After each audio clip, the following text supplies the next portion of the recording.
Question is, how will you separate various components of air?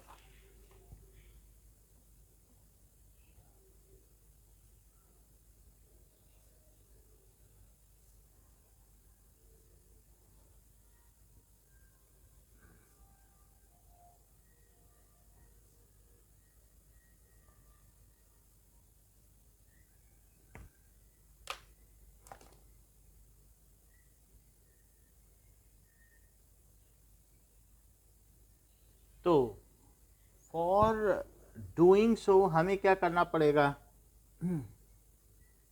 First the components of air are passed through filter paper. सबसे पहले आप उसे क्या करेंगे कि फिल्टर पेपर से पास करेंगे. So now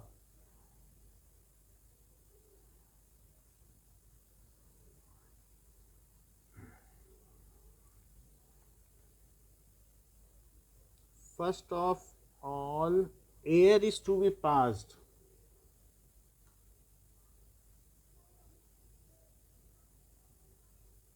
through filter paper.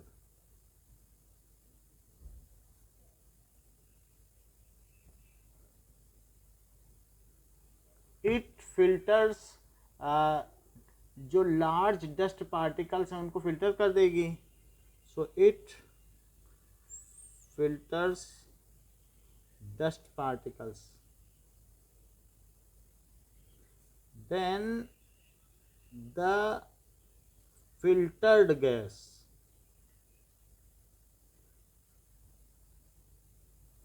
goes to compression chamber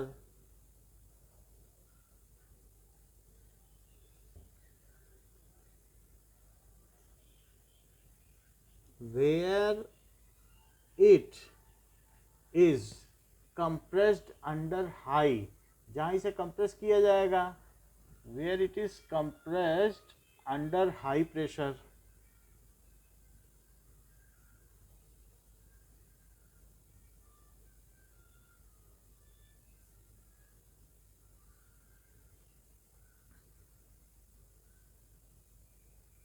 Now gas heated up. जब भी किसी गैस को आप कंप्रेस करोगे तो क्या हो जाएगी? गैस हीटेड अप, गर्म हो जाएगी. So it is sent to condenser. So it is sent या रूटेड.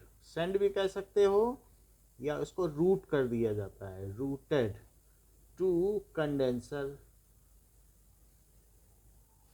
कंडेंसर में भेज दिया जाएगा, जहाँ कंडेंस हो जाएगी वहाँ ठंडा पानी होगा.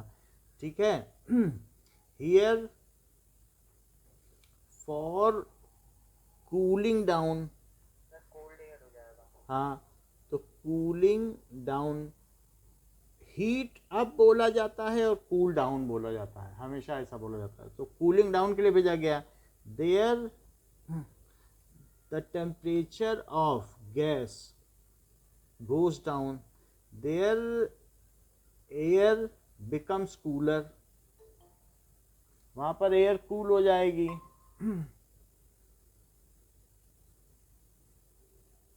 तो जब कूल हो जाएगी then it is expanded. Expand से भी और कूल हो जाएगी. Into separating chamber. क्योंकि जो सेपरेटर है वहाँ पर देखो गैस फैल रही है, इट इज़ एक्सपेंडिंग ना. तो जब फैलेगी, सडनली फैल रही कि नहीं, बड़ा सा है, एक पतले से ट्यूब से क्या हो रही है, यहाँ से देखो आती हुई. सो फैल रही, तो कभी भी फैलेगी तो कूल हो जाएगी.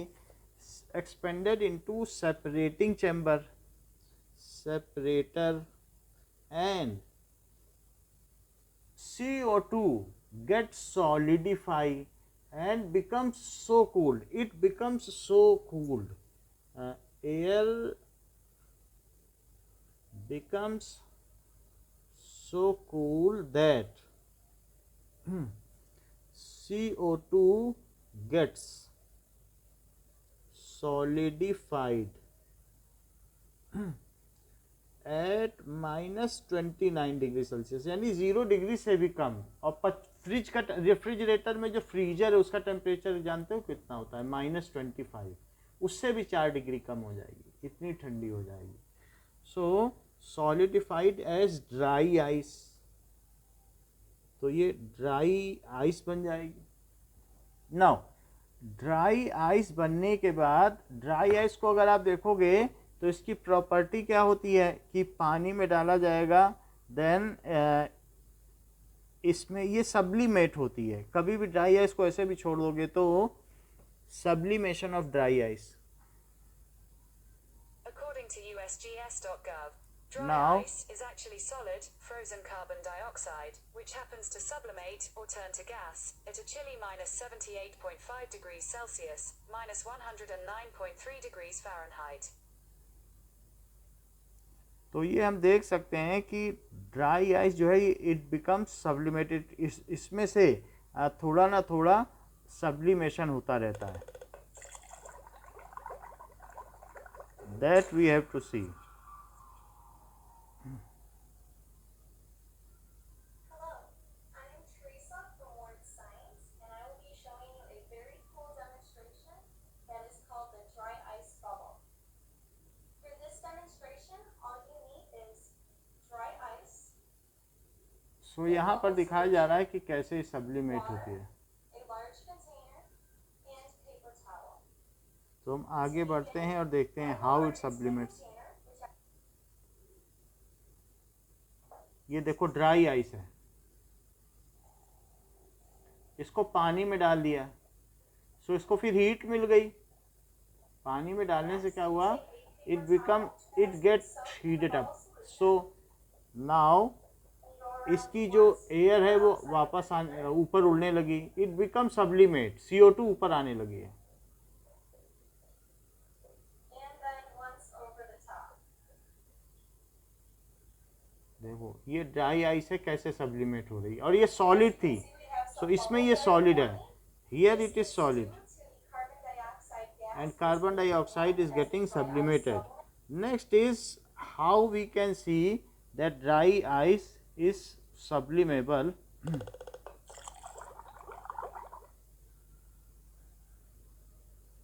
Okay, in this way it has been shown here कि sublimation of dry ice.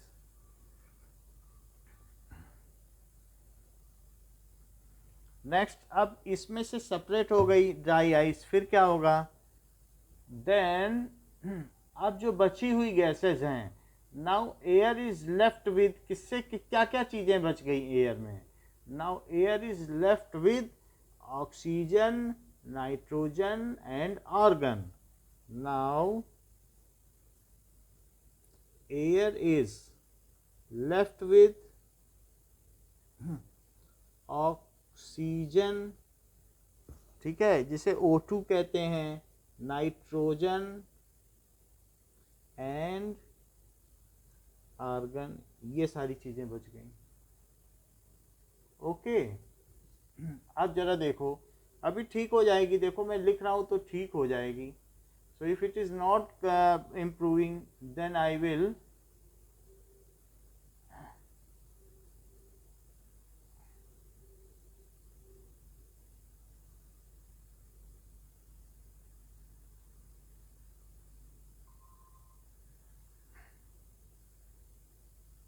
okay, now is it improving?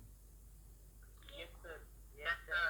चलो, so oxygen, nitrogen and argon, air में क्या होता है? Air contains 78% nitrogen, 21% oxygen, 1% argon and 0.025% CO2। CO2 बहुत कम होती है। इस तरीके से मुख्यतः ये गैसेस होती हैं। तो वैसे ये एक्सीड कर रहा है, बट लेकिन थोड़ा बहुत ये कम हो जाएगा, क्योंकि आप कहोगे यही 100 हो गया, तो इसमें थोड़ा सा अगर आप कम कर दें 78 तो 77.8 कर दो तो एग्जैक्टली बिल्कुल सही चीज़ आ जाएगी, 77.8%। तो तब ये 100 हो जाएगा। अब इसमें से CO2 तो निकल गई है। Now cooled gas is passed through jet expansion. अब उसे कहाँ से पास करेंगे?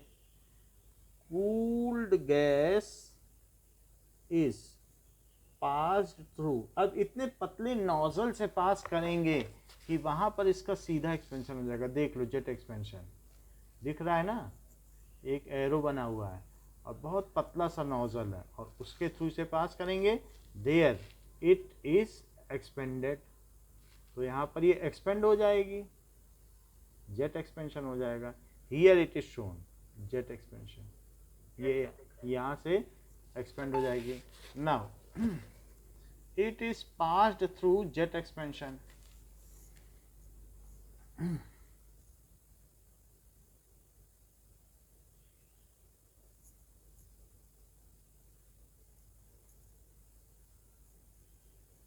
After expansion, air becomes liquefied. After this expansion, पहले भी हमने सेपरेटर में डाला था तो एक्सपेंड किया था, लेकिन अब फिर से उसे और एक्सपेंड किया। गैस या फिर air becomes liquefied. Now it is diverted. जब लिक्विफाइड हो जाएगी तो इसे डाइवर्टेड इनटू जो है fractionating column, fractional distillation column, fractional distillation column. Fractional distillation column क्या होता है कि अगर मान लो आपने एक ऐसा कॉलम ले लिया कि जिसमें बहुत सारी कांच की गोलियां हैं, तो और उसमें सबसे ऊपर की ओर देखोगे तो एसीटोन गैस होगी ऊपर जाती हुई, और नीचे उतरती हुई कौन सी गैस होगी बताओ? आपने देखा था कि नीचे अल्कोहल होगा, क्योंकि अल्कोहल अपनी हीट उसको दे देगा। तो अगर यहाँ पर एक आपने कुछ लगा दिया, एक यहाँ पर एक पाइप कलेक्ट करने के लिए, तो यहाँ से एसीटोन आप निकाल सकते हो। सो एसीटोन, और यहाँ पर भी एक ऐसे स्टॉपर लगा दिया, स्टॉपर, कि यहाँ से भी कुछ ना कुछ कलेक्ट कर लें, तो यहाँ पर क्या मिल जाएगा आपको? पेट्रोल। तो ये चीज़ जो मिली है एसीटोन, इसका 56 डिग्री सेल्सियस बॉइलिंग पॉइंट है और इसका जो है 80 डिग्री सेल्सियस बॉइलिंग पॉइंट है। तो आपने देखा जो जितनी कम बॉइलिंग पॉइंट है वो ऊपर मिलेगी। तो इसी तरीके से हमारे पास 3 अलग अलग गैसेस हैं। सो वहाँ पर क्या है, ऑक्सीजन का बॉइलिंग पॉइंट देखो और आर्गन का देखिए और नाइट्रोजन का देखिए। सो ऑक्सीजन का -183 केल्विन है। अब इसे डिग्री सेल्सियस में बदलो।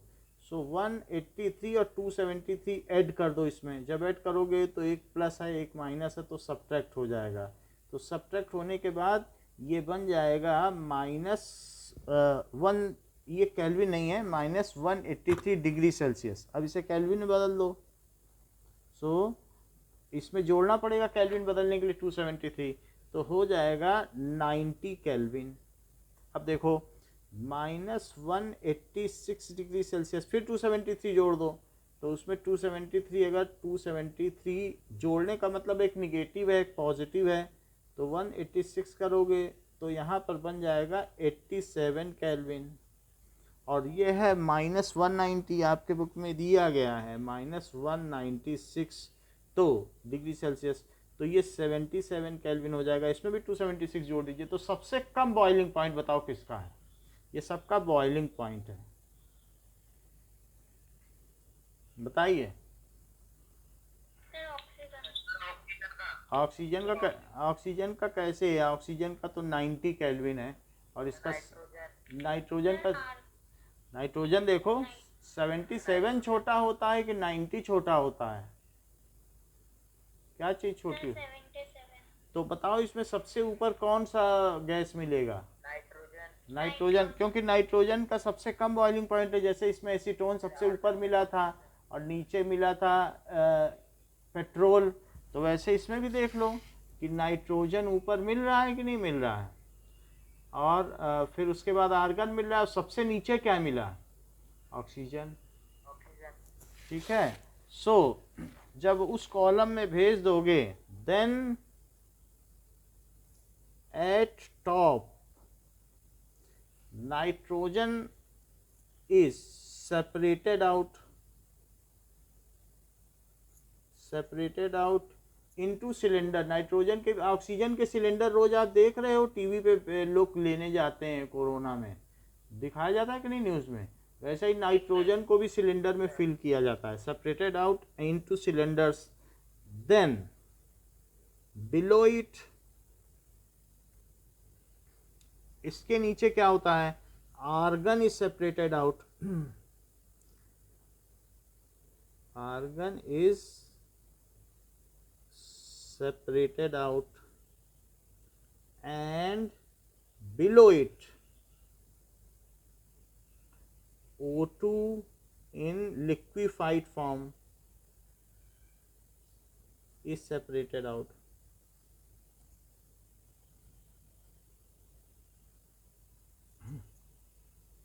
So we can separate all components of air by compression, cooling and jet expansion, and then further passing into fractional distillation column। 4 चीजें करनी है।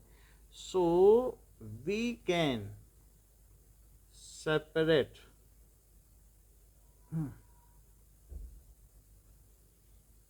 various components of air by, सबसे पहले क्या किया, compression,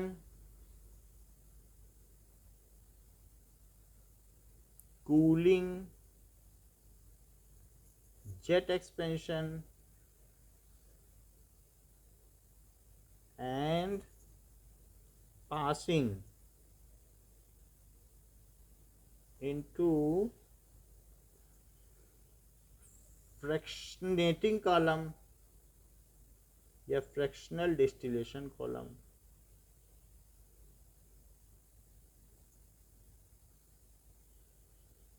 लिक्विड नाइट्रोजन ऐसी होती है कि अगर आप उसे बिल्कुल छोड़ दो तो वो तुरंत ही हवा में उड़ जाती है। नाउ अब देखते हैं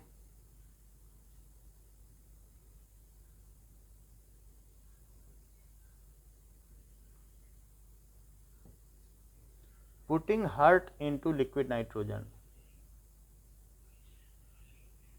सो अब देखिए, मैं ये दिखा रहा हूं कि लिक्विड नाइट्रोजन कैसी होती है। ये हम लोगों का हार्ट है। फिर से देखिए, सबसे पहले ह्यूमन हार्ट निकाला कि हम लोगों का हार्ट कैसा है,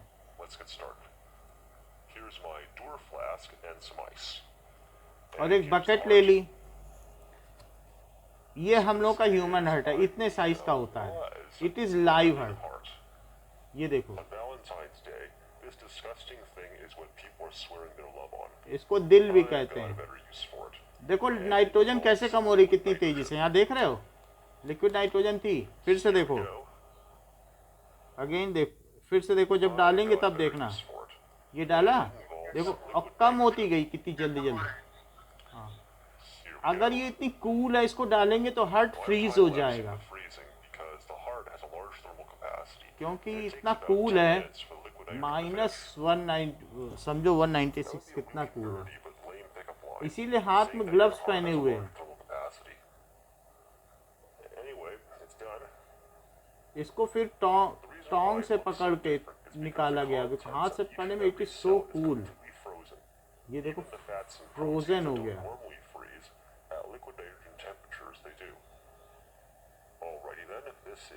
दिस इज ह्यूमन हार्ट, देखो जमा दिया बिल्कुल,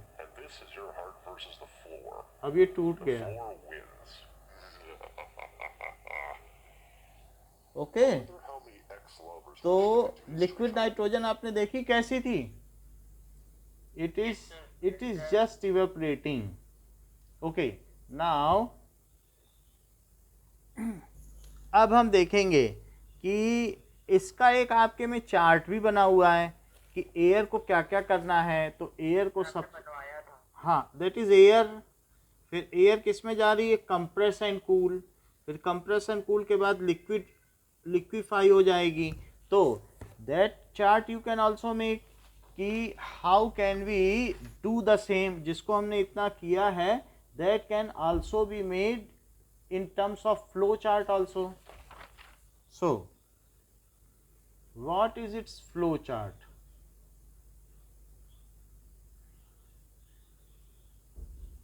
Now let us see its flow chart.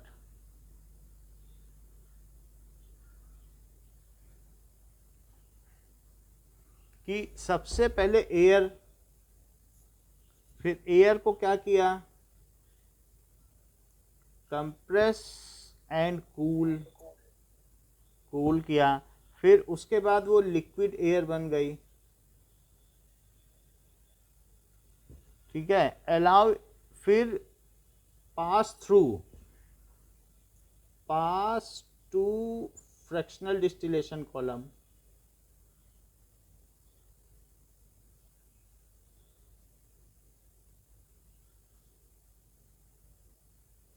सो फ्रैक्शनल डिस्टिलेशन कॉलम में इसको डाल दिया। फिर इसके बाद gases get separated at different height. Gases gate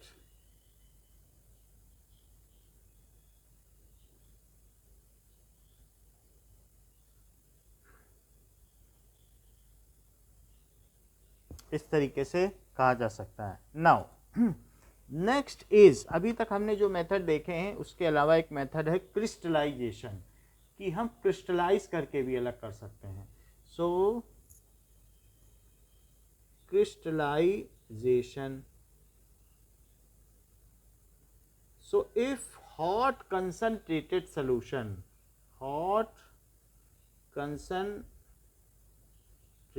solution of any impure salt is made of any, कोई भी अपने घर का कॉमन साल्ट भी ले सकते हो। कभी किसी ने खड़ा नमक देखा है? जो हम लोग नमक घर में यूज करते हैं, ये क्रिस्टल में भी आता है, सॉलिड भी आता है। अभी पिसा नमक आने लगा है, पहले खड़ा नमक मिलता था। तो उस तरीके से क्रिस्टलाइन फॉर्म में भी आता है। If hot concentrated solution of any salt is made, hot गर्म पानी में मिलाओ, और कैसा? हॉट कंसंट्रेटेड सैचुरेटेड सोल्यूशन, तब तक मिलाते जाओ जब तक, और क्या स्टोन जैसा होता है क्या? इस तरीके से होता है क्यूब में। अब ये नहीं भी देखा है तो राजस्थान में ट्रक में भी बिकता रहता है बहुत सारा, लाल लाल नमक, काला काला नमक। तो वैसे ट्रकों में बिकता रहता है, वो सब भी है। सेंधा नमक, काला नमक, वो क्रिस्टलाइन फॉर्म में है। तो वैसे ही खड़ा नमक भी होता है, तो उसके क्रिस्टल होते हैं, और बहुत सस्ता मिलता है यहाँ, 20 रुपये 10 रुपये kilo. Hot concentrated solution of any salt is made, ठीक है, फिल्टर्ड। फिर उसे फिल्टर कर दो कि जो उसमें से ऐसी इम्प्योरिटीज हैं जो फिल्टर हो सके, निकल जाए। एंड पहाड़ भी होता है क्या? पहाड़ों से ही तो तोड़ के ट्रक में भर के लाते हैं ये लोग। राजस्थान में ही होता है और सब पूरे देश में जाता है। So filtered and allowed to evaporate, allowed to evaporate. अगर मान लीजिए उसको आप इवेपोरेट करेंगे तो क्या होगा? Now then pure crystal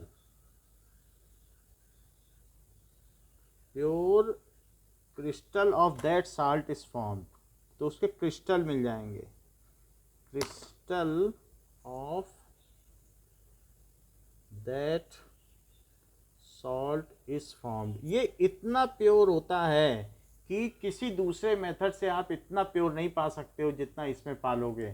so this is purest form, इससे ज़्यादा प्योर नहीं हो सकता। It is so pure. तो नाउ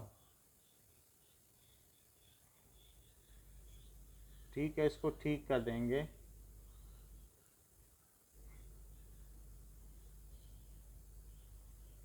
नाउ अब देखिए,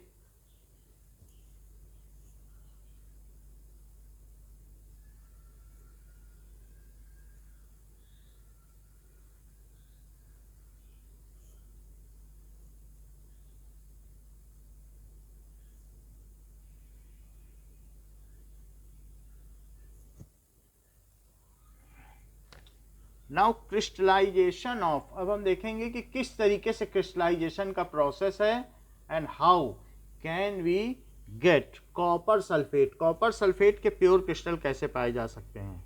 सो crystallization of copper sulphate.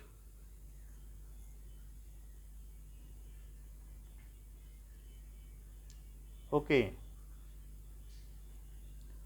so let us see one by one methods, such method.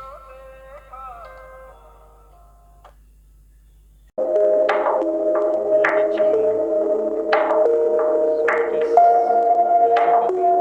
ऐसे दूसरे को भी कर दिया, nail polish, transparent nail polish पे आता है। ये white कलर का क्रिस्टल है। तो अभी हमने आपको प्रोसेस तो पूरा बता दिया है, सारी क्रिस्टल भी दिखा दी है। Now let us write down something about it.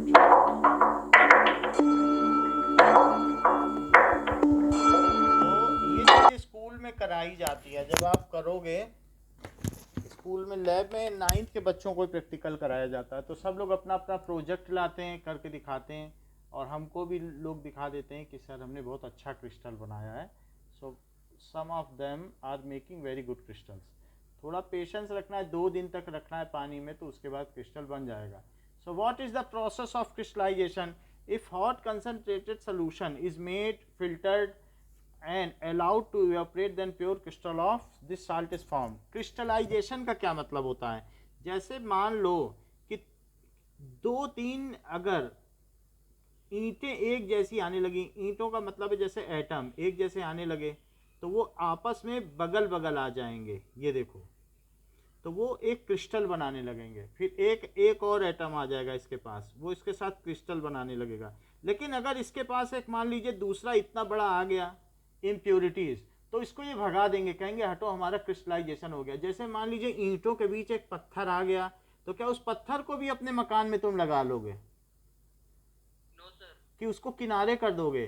So when the process of crystallization is going on, then anything of dissimilar size is rejected. नहीं तो क्रिस्टल बनेगा नहीं, उनका घर ही टूट जाएगा।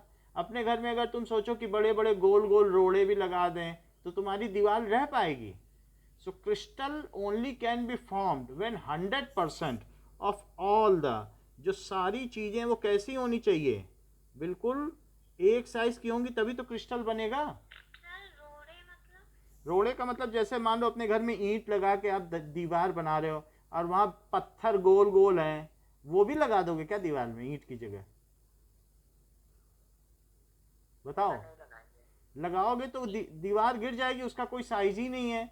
सो सब एक जैसे साइज की चीजें नहीं लगाओगे क्या? या कोई बहुत छोटी ईंट है, मिनी ईंट है, तो क्या वो लगा दोगे क्या?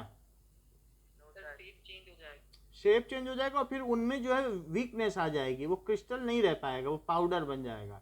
सो इसलिए क्रिस्टलाइजेशन के प्रोसेस में अगर कोई दूसरी चीज आती है, मान लो वहां पर आपका NaCl आ गया, उसको भगा दिया जाएगा कि you can not remain with us because we are making similar structure of similar shape of particles, you just go away। तो कभी भी जब प्लेट में जब आपका फाइनल क्रिस्टल बनेगा, तो ये कॉपर सल्फेट का एक सुंदर सा क्रिस्टल बन रहा होगा, और आप देखोगे उसके चारों तरफ नीले पीले हरे पार्टिकल्स बिखरे हुए पड़ेंगे, क्योंकि उनको जगह ही नहीं मिली।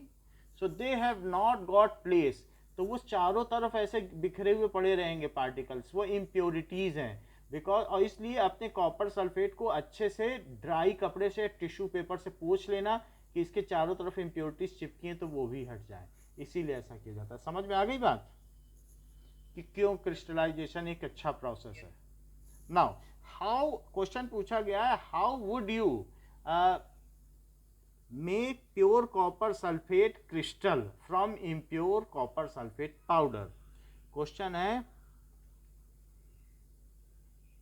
How would you make pure copper sulphate crystal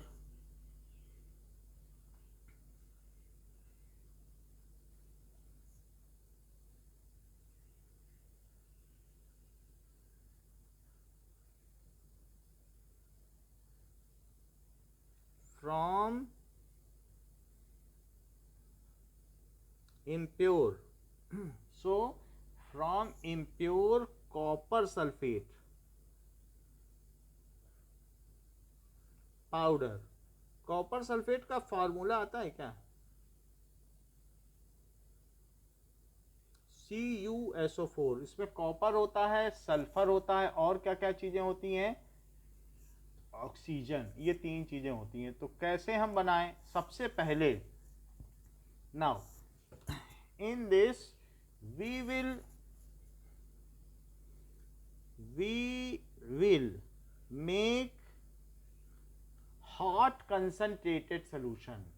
hot concentrated बनाएंगे, कंसंट्रेटेड सैचुरेटेड सॉल्यूशन। इतना डालेंगे जब तक और घुलना बंद ना हो जाए। Saturated solution of impure copper sulphate, क्योंकि वो पाउडर था, पाउडर से इसको बना लो। Of impure copper sulphate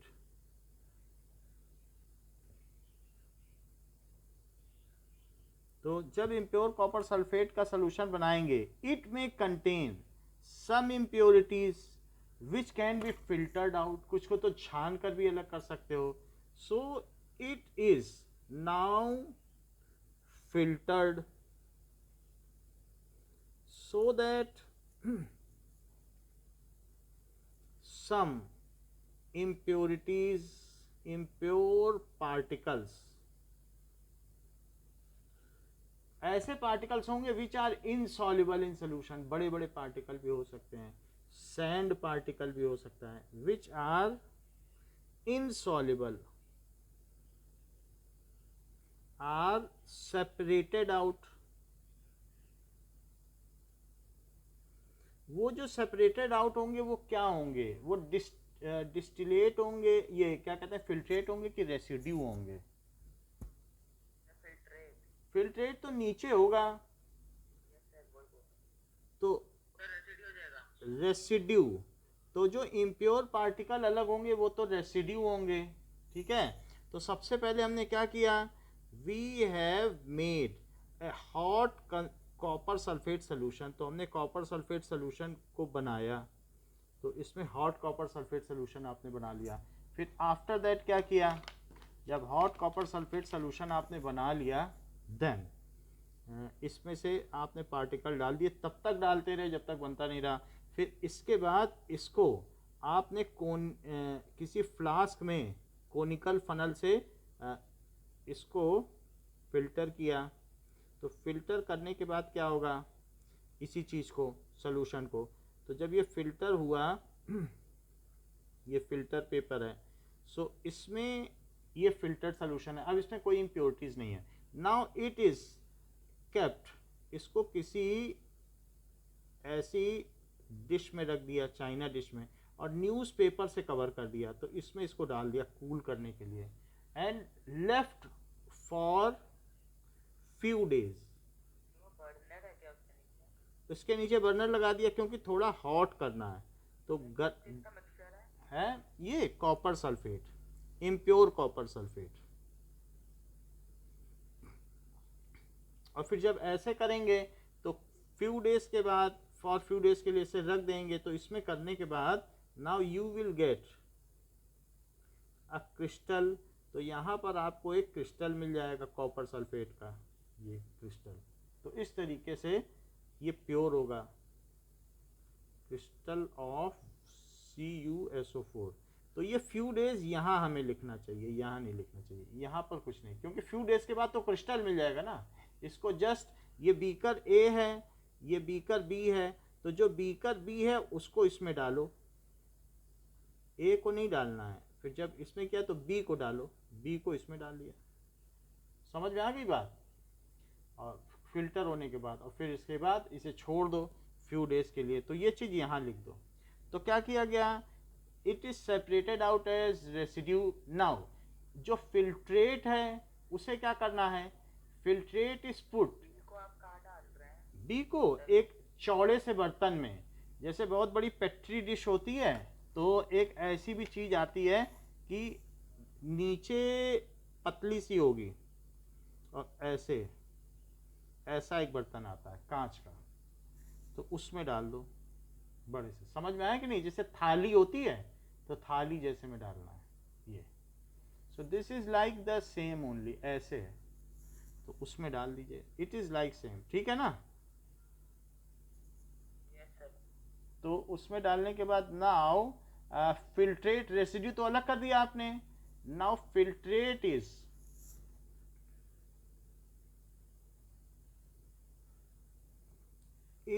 poured. Poured का मतलब उसमें गिरा देना, पलट देना या ट्रांसफर्ड इनटू, जैसे एक ग्लास से दूसरे ग्लास में पानी पोरिंग करते हैं, poured into a dish, china dish. China dish से अच्छा पेट्री डिश लिखना, क्योंकि वो क्या होता है कि चौड़ी होती है, इसको पेट्री डिश कहते हैं। और चाइना डिश तो वैसी होती है जैसे मैंने आपको बताया था, कटोरी जैसी होती, दिखाया था कि नहीं, सफ़ेद कलर की कटोरी। तो चाइना डिश में नहीं डालना है आपको, किस में डालना है, you have to put it into petri dish, जो चौड़ा बर्तन हो इसमें डालना है, जैसे इसमें डाल दो, ये ज़्यादा ठीक रहेगा। इसमें अगर डालोगे तो ये ठीक नहीं है, ये है China dish and this is petri dish, तो इसमें डाल दो पेट्री डिश में। समझ में आ गई बात? Yes sir.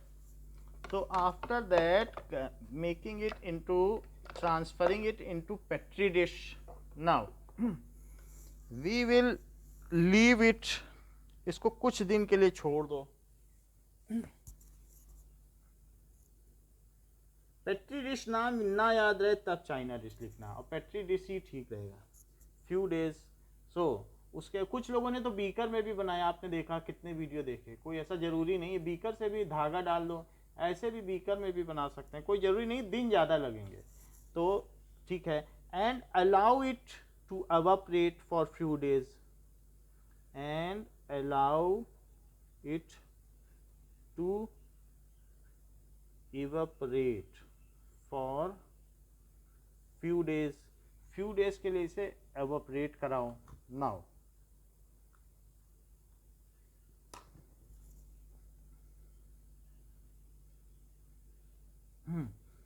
Now a beautiful crystal, beautiful भी और प्योर क्रिस्टल, इसको आप चाहो तो न्यूज़पेपर से ढक भी सकते हो, उससे क्या होगा, जितना वाटर उड़ेगा वो न्यूज़पेपर एब्जॉर्ब करके बाहर फेंक देगा। Now a beautiful shiny pure crystal of copper sulphate for few के बाद क्या था? After few days. ठीक है, अलाउ इट, उसको क्या करना है, फॉर फ्यू डेज, कुछ दिन के लिए रख दो। फिर क्या करोगे, then now a beautiful shiny pure crystal of copper sulphate is formed, leaving around it the impurity salt, इसके चारों तरफ छोटे छोटे पार्टिकल रहेंगे, हरे लाल पीले। सो लीविंग impurities around it, उनको जगह नहीं मिलेगी जब ये अपना काम कर रहा होगा, अपना घर बना रहा होगा, अपने जैसे घर बनता है ईंटों का, तो जो खराब ईंटें होती हैं उन्हें हटा दिया जाता है ना। सो लिविंग इम्प्योरिटीज अराउंड इट, ये हो जाएगा। Now wipe it with dry tissue paper, now wipe it with dry tissue paper,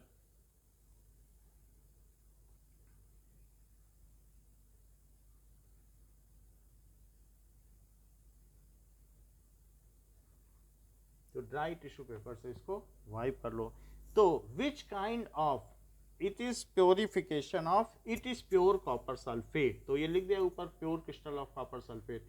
which kind of impurities can B, अब एक क्वेश्चन आ रहा है, can be separated by crystallisation, विच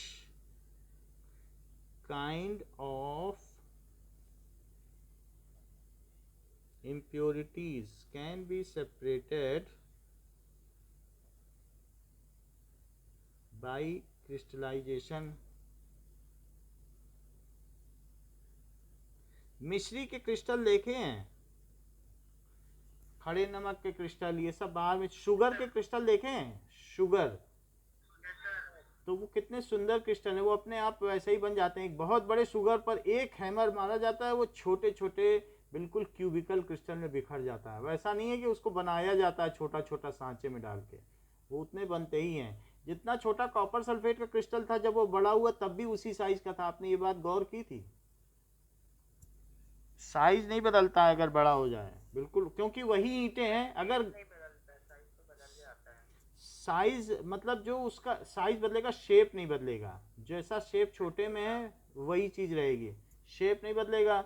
तो जैसे अगर तुम घर में हथौड़ा मारो तो सारी ईंटें बिखर जाएंगी, तो बिल्कुल अपने उसी शेप में आ जाएगी नहीं। So it is which kind of impurities can be separated, all those impurities which are insoluble, क्योंकि इनसॉल्युबल को तो फिल्ट्रेशन से अलग कर दोगे। ऑल इम्प्योरिटीज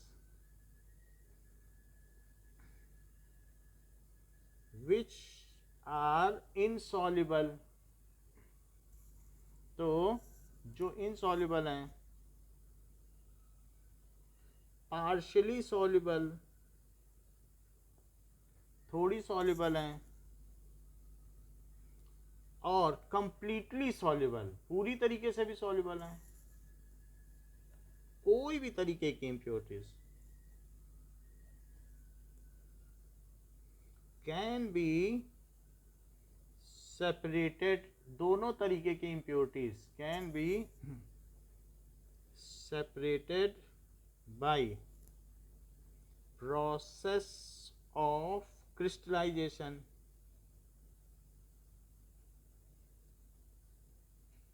अगर NaCl को आपको प्योरीफाई करना है तो आप किससे करोगे?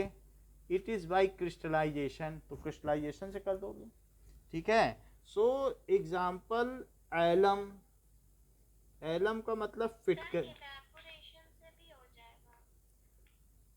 देखो फिटकरी, अगर मैं सिंपली इवेपोरेट कर दूं तो इवेपोरेट करने पे क्या होता है कि कंसंट्रेटेड सोल्यूशन ना बनाऊं, और इवेपोरेट कर दूं तो कंसंट्रेटेड सोल्यूशन ना बना के, तो आप देखे थे कि वो जो नमक है सी में, उसमें सिर्फ NaCl नहीं होता, उसमें मैग्नीशियम सल्फेट, कैल्शियम क्लोराइड बहुत होते हैं, तो कभी क्रिस्टल नहीं बनेगा।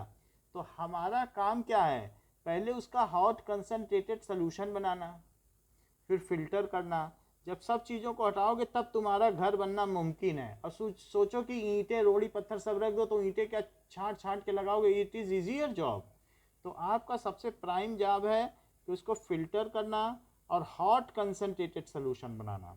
तो इवेपोरेट करने पर, जब आप किसी चीज़ को इवेपोरेट करोगे, तो मान लो पानी अगर उसका उड़ भी गया, तो उसके बाद जो आपके पास चीज़ बचेगी वो बहुत क्रिस्टल के फॉर्म में नहीं होगी, it will be somewhere other than crystal. ये क्रिस्टल ना होकर के डिफरेंट फॉर्म में होगी, जो मैं आपको दिखा देता हूँ कि कैसी होगी। नाउ ये देखो, ये जैसे आपको इसमें हमने दिखाया था कि कैसे ये बिखरा बिखरा नमक है, ये कोई बहुत अच्छा थोड़ी नमक है। देख रहे हो कैसी हालत हो गई इसकी? क्रिस्टल बन पाए क्या नमक के? पानी उड़ गया बस, बाकी सब पीछे रह गया। सर ये कौन से पेज नंबर पे है? ये एस चांद वाली बुक में है। ये ऐसे बुक आप, नमक कहाँ है सर? वो बाउल में है। ये बाउल में देखो नमक है, उसकी हालत क्या हो गई है? इसके क्रिस्टल कहीं बन पाए हैं? अगर इसी को प्रॉपरली हॉट कंसनट्रेटेड करते, फिर धीरे धीरे एक क्रिस्टल बनता, फिर धीरे धीरे इम्प्योरिटीज को जब आपने अलग, हाँ, क्योंकि आपने पानी अलग किया, और पानी अलग किया, जो दूसरी इम्प्योरिटीज थी वो बहुत सारी थी, तो इसका नहीं बन पाया। अगर इम्प्योरिटीज थोड़ी सी हैं तब तो चल जाएगा, तब क्रिस्टल बन जाएगा। बहुत ज़्यादा है तो क्रिस्टल बनने में वो क्या करेंगी, गड़बड़ी पैदा करेंगी। 5% इम्प्योरिटीज तक ठीक है। So other impurities are to be removed by any other process and final ultra purification is done by crystallisation. तो इसलिए, और सी में तो आप जानते हो 90% ही NaCl होता है, बाकी MgSO4, magnesium chloride, magnesium sulphate, calcium chloride, ना जाने कितने साल्ट तो मिले होते हैं। सारा साल्ट जितना पहाड़ों से जाता है सब सी में चला जाता है। तो अगर हम उसे सिर्फ गर्म कर दें समुद्र के पानी को लेके, तो क्या क्रिस्टल बन जाएगा? उसके लिए 95% प्योर फॉर्म तो होनी ही चाहिए। Final ultra purification is to be done by crystallisation. समझ में आ गई बात? नहीं तो जो सब है पानी के अलावा जो बचेगा वो यहाँ बच जाएगा। तो इसलिए इन्होंने इसको डायरेक्टली फ्लेम पे गर्म किया। एक और भी गलती कर दी, क्रिस्टल बनने के लिए कूल करना होता है, ना कि फ्लेम पे। देखो ये भी बात समझ में आ रही है? कूल करोगे ओवरनाइट, उसको दिन चाहिए, धीरे धीरे धीरे धीरे क्रिस्टल बनता है, नहीं तो क्रिस्टल बनेगा नहीं।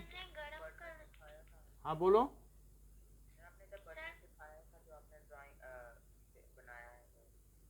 हाँ क्या दिखाया था बेटा?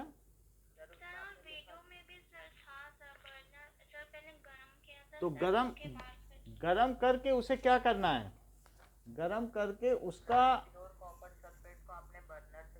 तो वो तो करना ही है भाई, उसको गरम करके उसका हॉट कंसंट्रेटेड सोल्यूशन बनाना है, कि उसका सैचुरेटेड सोल्यूशन बनाना है ना, कि ज़्यादा से ज़्यादा कॉपर सल्फेट हो।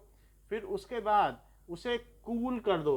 कई लोग ऐसा भी करते हैं, बड़ी सावधानी है, कूल करने के बाद डिकेंटेशन, कुछ चीज़ें नीचे बैठ जाती हैं, फिर उसको दूसरे कैन में डालते हैं, डिकेंटेशन करने के बाद फिर फिल्ट्रेशन करते हैं। सब ये बच्चे खुद करते हैं, उन्हें मालूम है कि उनका अच्छा क्रिस्टल बनने के लिए कोई बाधा ना आए, क्योंकि कुछ ऐसी इम्प्योरिटीज़ भी हो सकती हैं जो सस्पेंडेड होती हैं, वो नीचे, फिर सस्पेंशन में either they settle down at bottom और दे फ्लोट एट टॉप, तो उनको तो वो अलग कर ही लेंगे।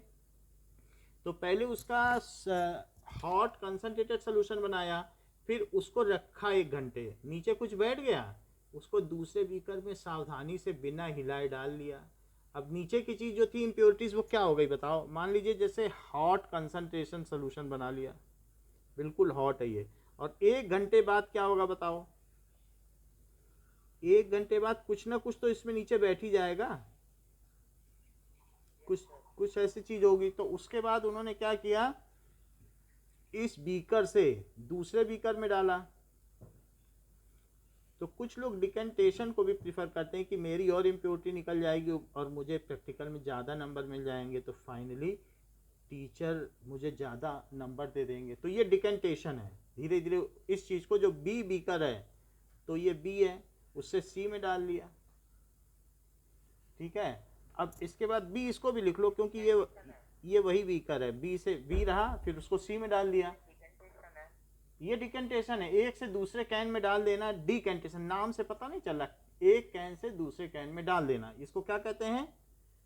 डिकेंटेशन। समझ में आ गई बात?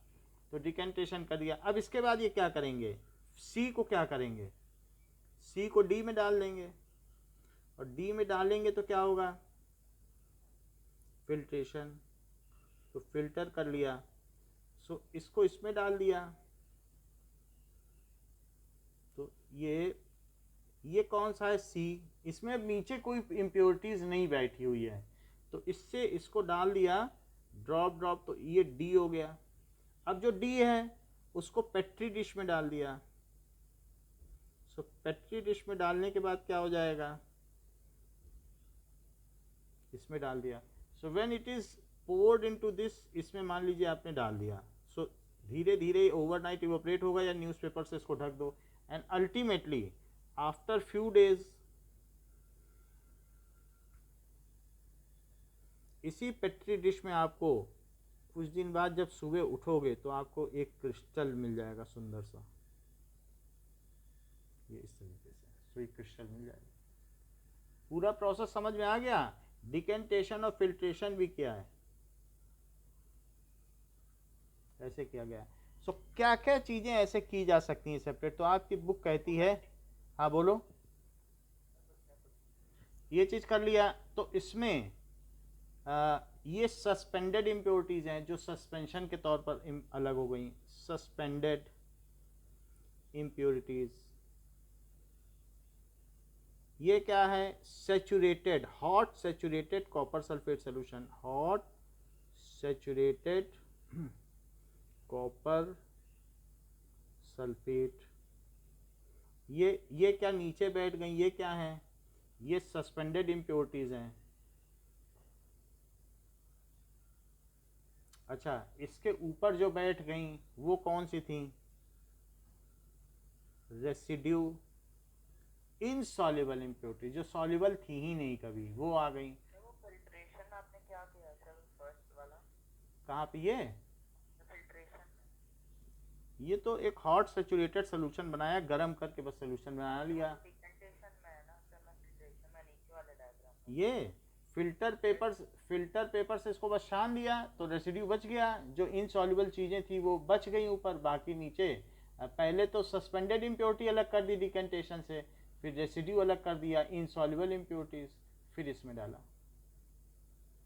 चाय की पत्ती, पहला वाला क्या है सर, जो वो डिश में एक बड़ा सा कुछ रखा हुआ है, वो पूछ रहा हूँ सर। ये सर इसके लेफ्ट में है जो डायग्राम, ये सर इसके नीचे है। इसके नीचे ये बड़ा है, ये प्योर कॉपर सल्फेट है। ये now it is crystal of copper sulphate.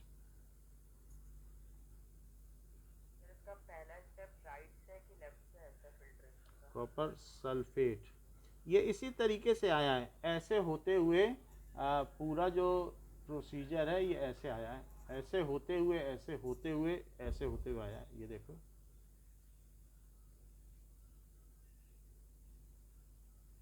समझ में आई बात?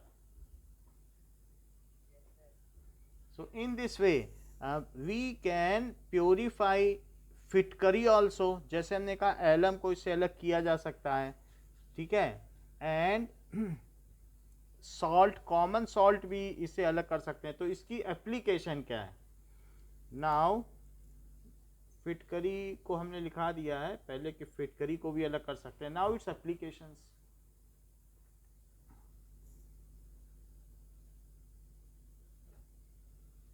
सर आपने उसमें एरो लेफ्ट की तरफ बनाया है? किस में बताओ? सर ये जिसमें आप अभी कर रहे थे सर, ये लास्ट वाले डायग्राम। ये है ऐसे, राइट की तरफ है। इसमें ये हुआ, फिर इसके बाद ये हुआ, फिर इसके बाद जब डिकेंटेशन कर दिया, फिर फिल्ट्रेशन किया, और फिर इसके बाद इसमें डाल दिया, फिर फ्यू डेज के बाद क्रिस्टल बन गया। ये धीरे धीरे एक एक करके प्रोसीजर है। फर्स्ट प्रोसेस, सेकंड प्रोसेस, रख दिया 1 घंटे के लिए, नीचे बैठ गया, फिर डिकेंटेशन कर दिया, फिर फिल्ट्रेशन कर दिया, फिर इसमें डाल दिया। तो डालने में हमने दिखाया नहीं है, बट आप दिखा सकते हैं कि इसको हमने इसमें डाला है, तो ये दिखा दो कि इसको इसमें पोर कर दिया।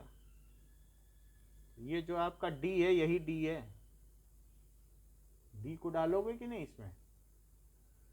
बोलो, समझ में आ गई बात? पूछो अनुराग तो बताऊं, फिर मुझे पता चल जाएगा ना। हमने समझ आ गई सर। हाँ वीडियो भी दिखा दिया, वीडियो जैसा ही करना है, थोड़ा बहुत इधर उधर कर दो, पहले फिल्ट्रेशन कर दो बाद में डिकेंटेशन, उससे कुछ फर्क नहीं पड़ता। आपने 3-4 वीडियो देखे, सभी लोग तो अलग अलग तरीके से कर रहे हैं। तो एप्लीकेशन देखो, एप्लीकेशन क्या है? Purification of salt that we get from sea water. Sea water से जो साल्ट हम पाएंगे उसको फाइनल प्योरिफिकेशन जब करना है तो इसी से करेंगे। Purification of salt that we get from sea water. यानी अब जैसे माही के मन में ये बात आ रही होगी कि सी वाटर से हम जो लाएंगे उसे प्योर कैसे करेंगे, तो उस नमक का ढेर लगा देंगे, नमक का ढेर लगा दिया और ऊपर से थोड़ा थोड़ा पानी छिड़का। तो ये एक वाटर कैन से हमने इसमें पानी डाला, तो जब पानी डालेंगे तो क्या होगा कि ऊपर से जो इम्प्योरिटीज होंगी उनको भगाया जाएगा, जाओ अब हमें क्रिस्टल बनाना है, ऊपर से क्रिस्टल बनने लगेगा। और इम्प्योरिटीज नीचे में ये लीच आउट हो जाएगी। लीच आउट का मतलब रिस्क अलग हो जाएगी, इम्प्योरिटी बह जाएगी और एक बड़ा सा क्रिस्टल बन जाएगा।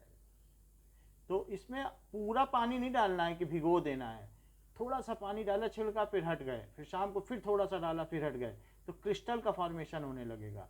और फिर धीरे धीरे जो इम्प्योरिटीज है उन्हें नीचे भगाया जाएगा, ऊपर से क्रिस्टल बनेगा और नीचे देखोगे कि पूरा क्रिस्टल बन जाएगा। उसको पोंछ लो, चारों तरफ इम्प्योरिटीज है भाग जाएंगी। समझ में आ गई बात? Yes sir. तो इस तरीके से करते हैं। वो जब सर निकल रही होगी रिस्क के तो हाँ। फिर सर सॉल्ट नहीं निकलेगी? सॉल्ट अगर थोड़ा बहुत निकल जाए तो निकल जाए, हम इतना डाल ही नहीं रहे हैं, तो हम बहुत हल्का सा पानी, जैसे कि बिल्कुल 2 चम्मच इतना पानी डाल दिया, फिर शाम को आए फिर 2 चम्मच डाल दिया। तो ऊपर से जब ईंटों का घर बनने लगेगा तो वो दूसरे साइज की ईंटों को भगाने लगेगा कि तुम भागो, हमारा घर बन रहा है। तो वो सब नीचे नीचे चलती चली जाएंगी और ऊपर से बनना शुरू होगा क्रिस्टल, और नीचे तक जब क्रिस्टल बन के जाएगा चारों तरफ वो इम्प्योरिटी होंगी, ये लीचिंग हो जाएगी। जो दूसरी इम्प्योरिटीज है वो क्या हो जाएंगी? लीचिंग। लीचिंग समझते हो? जैसे कभी ऐसी चीज लीच देखी है जो उंगली से खून चूस लेती है कि नहीं देखी है? देखिए पानी में रहती है ब्लैक सर एक कलर की। इंसेक्ट भी होती है सर। हाँ, वो अगर उंगली में आ गई तो पूरी बॉडी का खून चूस लेगी। जब वो अंदर चली जाती सर है ना। मच्छर भी ऐसा कर लेता है। हाँ, तो वो लीच होती है। सो लीच इज डूइंग सो। तो इसी तरीके से इसमें से भी हम क्या कहते हैं? सच process is called leaching process. ये सिर्फ अच्छी अच्छी चीजों को ले लेगा, बाकी चीजें छोड़ देगा। लीच जो कहते हैं ब्लैक कलर का होता है ना। now you can see if it is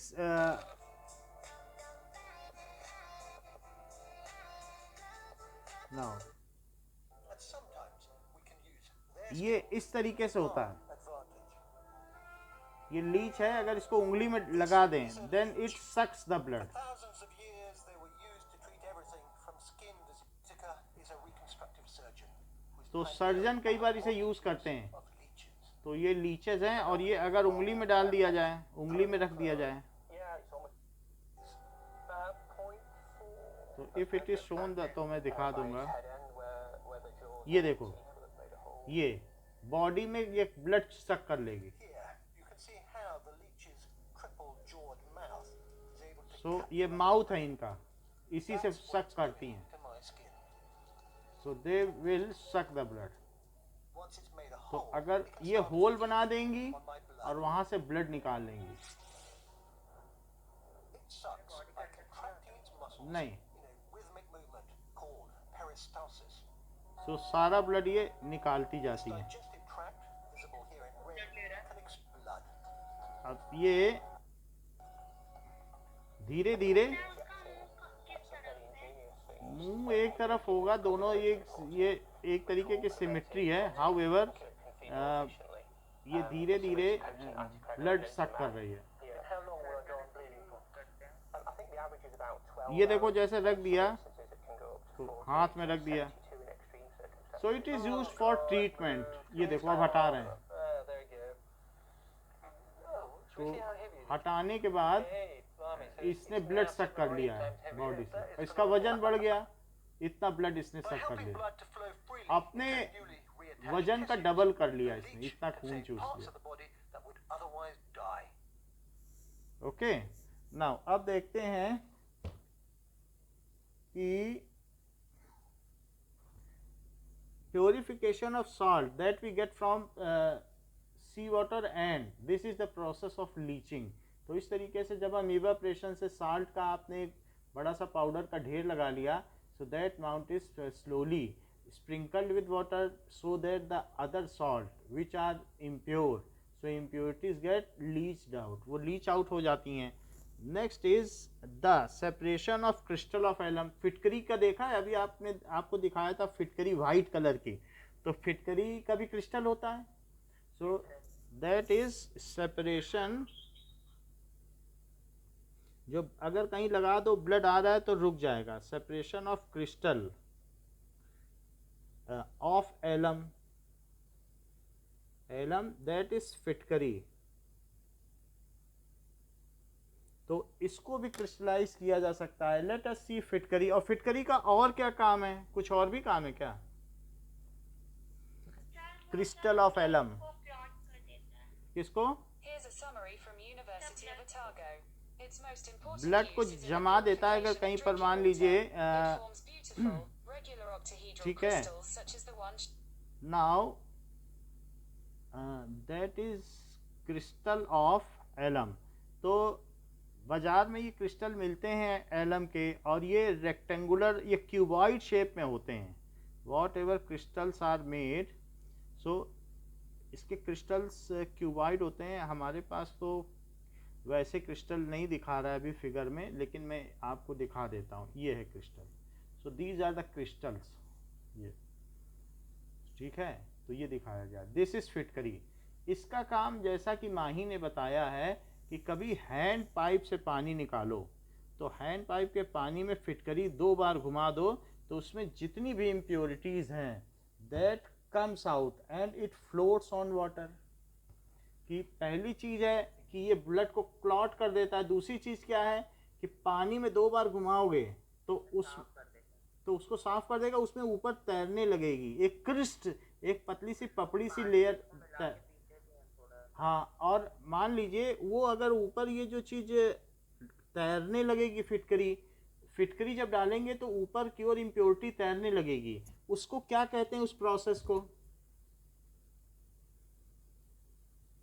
जो कि आपके बुक में नेक्स्ट पेज पे दिया है, लोडिंग। लोडिंग का मतलब if it is treated with alum और फिटकरी, then all those impurities which are suspended in impure water it float, ये फ्लोट करने लगती है। तो फिटकरी सबके घर में होती है, जो लोग हैंड पाइप का या अच्छा पानी नहीं होता है, या फिर किसी किसी के घर में एक्वा प्योर लगा होता है, प्योरीफायर लगा होता है, तो उसमें भी इस तरीके का कुछ ट्रीटमेंट होता है। हाँ, बार्बर के पास ना ना बार्बर के पास भी अगर होती है। मान लीजिए हमने ना अभी पानी में डाल दिया फिटकरी और है ना उसमें हाथ डाल दिया तो क्या होगा? क्या करेंगे? अगर हमने पानी में मिक्स कर दिया फिटकरी हाँ, और हमने हाथ डाला, हाथ डालिए, कुछ डालिए। फिटकरी को तो शेविंग के बाद भी लगाया जाता है। It is treated certain cases, जैसे ये पानी पूरी वाला होता है ना, खिलाता है, तो वो भी फिटकरी डाल देता है पानी में। तो ये खट्टी खट्टी सी होती है, तो कुछ लोग ऐसे भी डाल देते हैं। अदरवाइज ये ब्लड के क्लॉट के काम में आती है, और किसी चीज़ के प्योरीफिकेशन, वाटर के प्योरीफिकेशन में। तो अब आपसे ये तो बात हो गई क्रिस्टलाइजेशन की। नेक्स्ट क्या है प्रोसेस? सो दैट इज किसी चीज का decantation, filtration and loading. Separation of crystal of alum मतलब क्या है? Separation of crystal of alum यानी कि अगर आपको पाउडर फिटकरी दे दी गई है, तो वो जो तीसरा वाला आपका जार था ना, उसमें फिटकरी तो अलग की जा रही थी। एक में रेड क्रिस्टल बना था कॉपर सल्फेट का, तीसरे में फिटकरी बन रही थी। सो डिकेंटेशन, फिल्ट्रेशन एंड लोडिंग, तो 3 चीजें हैं। ये तीनों प्रोसेस एक साथ किए जाते हैं। सो हाउ विल यू,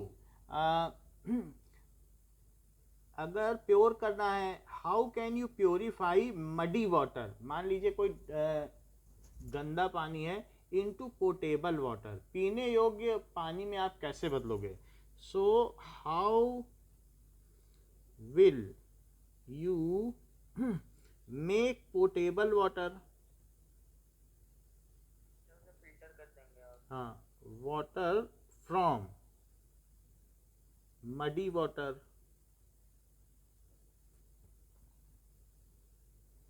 सो उसके लिए क्या करेंगे? टेक, या फिर सर वो एक वीडियो में भी तो सर उसने कुछ डाला था, तो सर वो डाला था, तो वो चीज़ क्या उसने क्या की थी, सारी इम्प्योरिटीज उसमें से एब्जॉर्ब कर ली थी। पानी तुरंत ऐसे बाजार में आता है। वो जो लोग जंगल जाते हैं ना एडवेंचर के लिए, वो सर क्या था, तो वो उसका नाम क्या था? एक तरीके का पत्थर था, उसको हमने तब से देखा नहीं है, तो लेकिन देखने से पता चलेगा। क्वेश्चन का क्या है? क्वेश्चन क्या था? How will you make pure water? तो कैसे आप प्योर वाटर बनाओगे? ठीक है, फ्रॉम, अगर वाटर किस तरीके का है, मडी वाटर है, then how will you make pure water from it, उसमें से प्योर वाटर कैसे बनाओगे? Now let us see. So keep muddy water या dirty water, keep dirty water into a beaker for some time.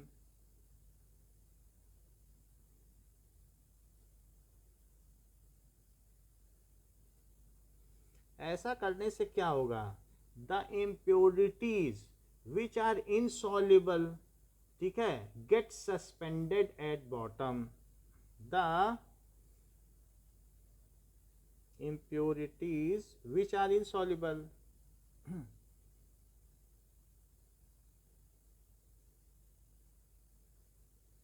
आधे घंटे के लिए रख दो, will settle down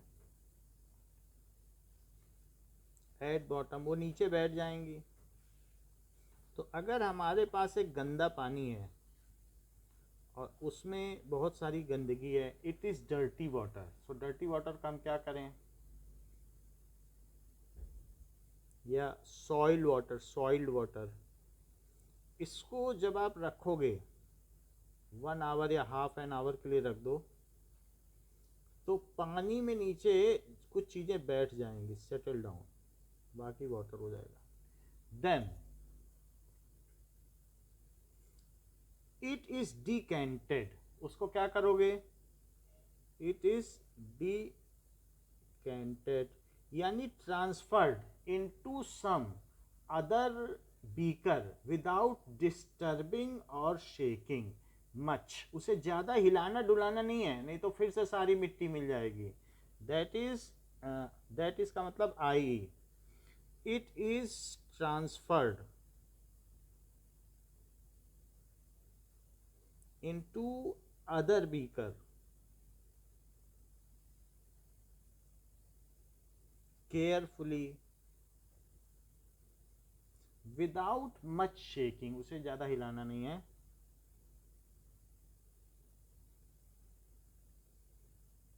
ठीक है, just lift and transfer without shaking, ऐसा करना है. तो अब हम इसको क्या करेंगे? एक एम्प्टी बीकर में डिकेंट कर रहे हैं. डिकेंट करते समय ये मिट्टी यहाँ पे रह जाएगी और ये जो वाटर है इसके ऊपर का वो इसमें आ जाएगा. सो ये वाटर आ गया. तो ये जो भी हमारा ए जार था, ए जार अब ये हो गया, अब ये हमारा बी जार हो गया. फिर बी जार को क्या करेंगे? नाउ ये जो डिकेंटेड वाटर है is to be filtered. Now decanted water is filtered.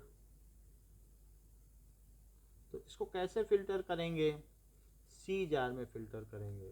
तो इसके ऊपर फिल्टर पेपर लगा देंगे और फिल्टर पेपर और जो भी ये वाटर है वो इसमें फिल्टर पेपर में डालेंगे. इसके ऊपर फिल्टर पेपर है. सो धीरे धीरे यहाँ पर फिल्टर पेपर में कुछ रेसिड्यू बच जाएगा. वहाँ भी तो मिट्टी आएगी. जार है ना, बोलो. जब वो बी जार है ना जिसका पानी हम फिल्टर पेपर में डाल रहे हैं. हाँ, बी जार से तो मिट्टी ए में रह गई, बी जार का पानी डाला तो अब ये सी में कलेक्ट हो गया. ठीक है. So now decanted water is filtered. So इन कुछ ऐसी इम्प्योरिटीज हैं, some fine impurities will be, जो भी होती हैं, कुछ अभी सस्पेंडेड हैं, जो नीचे नहीं बैठी हैं. कुछ तो नीचे बैठ गई लेकिन अभी जो पूरे में तैर रही हैं. तो इस तरीके से सम impurities get filtered as residue, get filtered as residue. तो उसमें से अलग हो गई. Now filtrate. अब हमारे पास ये जो नीचे बचा ये क्या है? फिल्ट्रेट. जो छन के जैसे चाय आती है तो फिल्ट्रेट होता है. Now filtrate is treated with, किससे ट्रीट करोगे? Filtrate is treated with alum, जिसको कि फिटकरी कहते हैं। सो ऑल जो उसमें सॉल्युबल इम्प्योरिटीज हैं, सॉल्युबल और या तैरने वाली, सस्पेंड है, हवा में सस्पेंडेड पार्टिकल देखे हैं जो नीचे कभी भी नहीं बैठते हैं, एंड सस्पेंडेड इम्प्योरिटीज। तो वो ऐसी इम्प्योरिटीज रिएक्ट विद एलम, वो एलम से रिएक्ट करेंगी, react with alum and float at top, और ऊपर आ जाएंगी।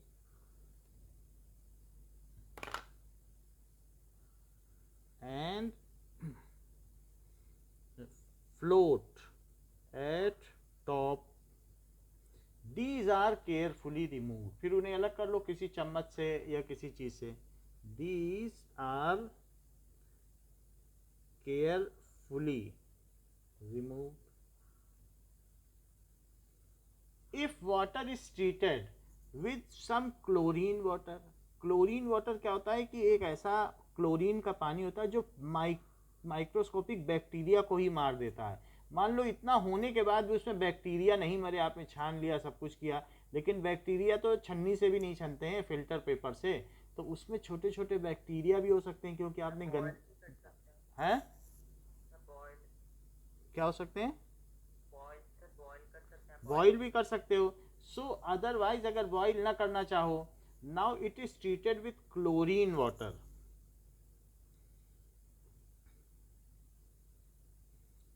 Treated with chlorine water.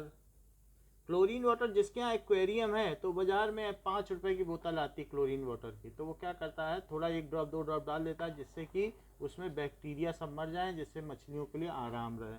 Chlorine water to kill harmful bacteria.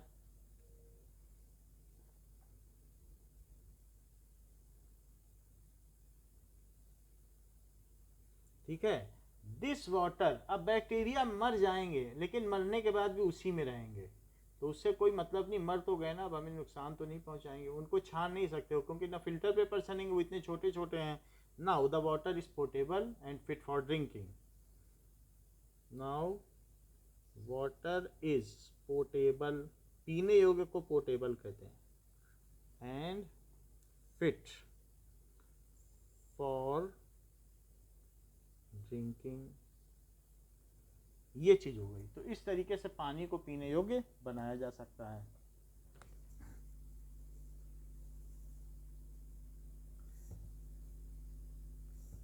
Decantation, filtration and loading. तो इसी चीज को हम लोग देखेंगे कि किस तरीके से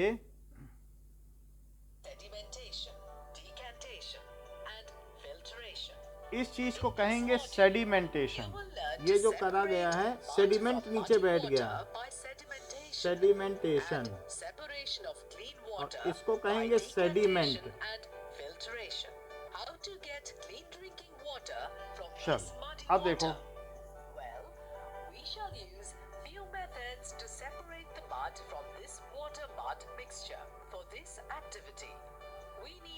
sedimentation, decantation, and filtration. In this module, you will learn to separate mud from muddy water by sedimentation and separation of clean water by decantation and filtration. How to get clean drinking water from this muddy water?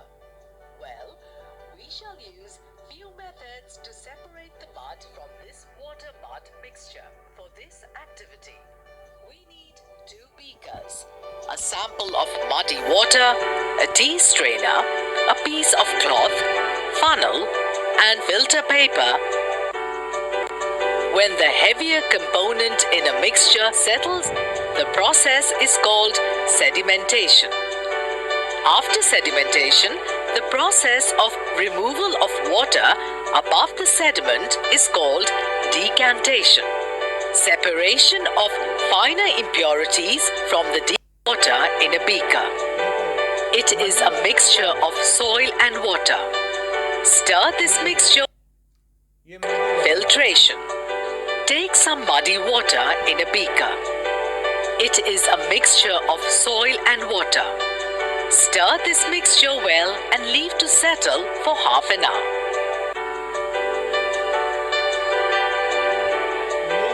The mud settles down at the bottom of the beaker by the process of sedimentation. Now, transfer the water at the top of the settled mud by tilting the beaker to another empty, clean beaker. The water thus obtained is called decantate. As the next step, pour the decantate through a tea strainer. This is called filtering. Is it possible to get the clean water after filtering the decantate with the tea strainer? No, the tea strainer is not able to filter the fine particles as you see the filtrate. It is not clear and contains mud. See, the water obtained is to be filtered with a fine cloth.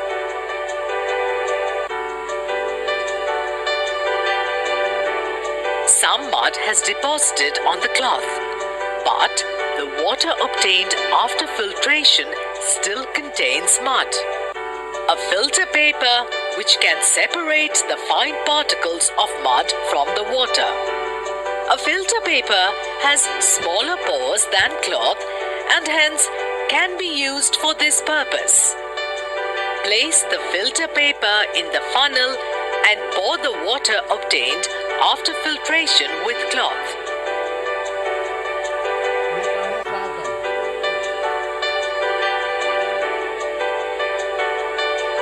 Look at the filter paper after filtration. You can see that fine particles of mud are deposited on the filter paper and the filtrate obtained is free from impurity.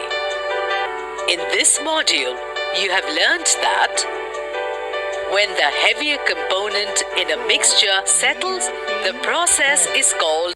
इसमें chlorination नहीं किया गया है, but we have seen that 3 process तो किए गए हैं, और जब डिकेंटेशन करेंगे तो जो पानी निकल के आएगा उसको डिकेंटेट कहते हैं, और सेडिमेंटेशन करेंगे तो उसको कहते हैं सेडिमेंट्स. ठीक है, वो चीज़ हम लिख सकते हैं. सेडिमेंट है वो डिकेंटेट है, बाकी ना भी लिखेंगे तो चलेगा. So that we have seen. Next class में हम देखेंगे मैग्नेटिक सेपरेशन किस तरीके का प्रोसेस होता है, और आपकी बुक में 2.13 है कि वाटर प्योरीफिकेशन सिस्टम जो हमारे घर में लगा होता है वो किस तरीके का होता है. इस क्लास के लिए इतना ही. Thank you.